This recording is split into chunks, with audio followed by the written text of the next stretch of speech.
Hi, my name is James Oleen. I'm founder of American Tenet, and we're producing decoy drones for the battlefield. We came to the accelerator with an idea, building these decoy drones.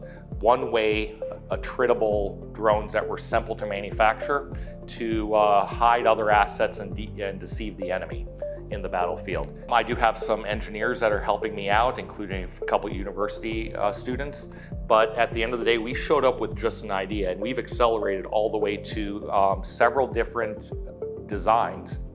And now that we have access to resources like a build lab and a testing center up here in Oregon through the accelerator, we'll be able to actually build that, make it tangible, and get it up into the air. So we've gone from basically a sky in the pie idea to writing it down on paper, talking to industry experts and customers, getting customer validation, also assembling all of the necessary resources, whether it's equipment and supplies or software, testing those subsystems out, and now over the next few months, we'll be assembling all those subsystems onto a unified platform and getting it into the air.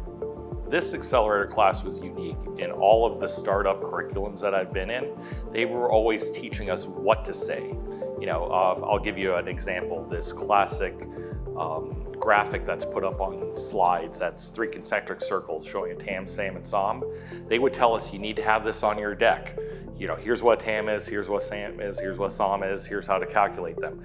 But they never told us why, and they never told us how to message that to the audience, to an investor, what the key words they're looking for. So that's actually things like that, deep diving into the how you do something and why you're doing it, actually added a lot of value to what I'm trying to accomplish and to bring in investment that no other accelerator has done. The best moment I experienced during the accelerator was actually pitching to the investors yesterday. It was the culmination of 12 weeks of actually going through this curriculum with my team. I had people helping me do my homework, luckily, it wasn't just me. And you know, getting advice from Chris and from Joseph and having Ella give us a hand on things. But at the end of the day, being able to put all that together, get in front of a group of people that were interested in what we were doing and tell them our story. You know, I enjoy going up on stage. I'm not nervous, but I do get overly excited. So that's why I don't hold pieces of paper in my hand, they'll shake. But I really enjoyed it. It's the only value that I bring to this whole company is being able to message and get other people excited.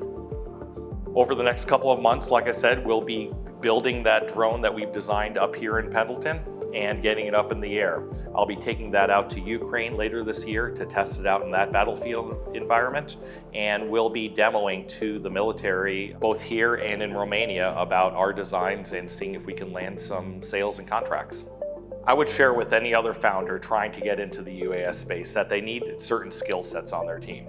They need engineers, an aerospace engineer, a mechanical engineer, an electrical engineer, and a software developer. Or at least those mindsets. They don't necessarily have to have gone to school for that. Additionally, it would be very beneficial to have people on your team who have served in uniform and understand the limitations of technology in a battlefield environment. A lot of times people come up with some great ideas, but they don't realize that when you're deployed out into the battlefield, there isn't any power to plug into. And your technological advances they'll just be paperweights at the end of the day. So have somebody there to keep you on the right track of what the soldier needs for drones.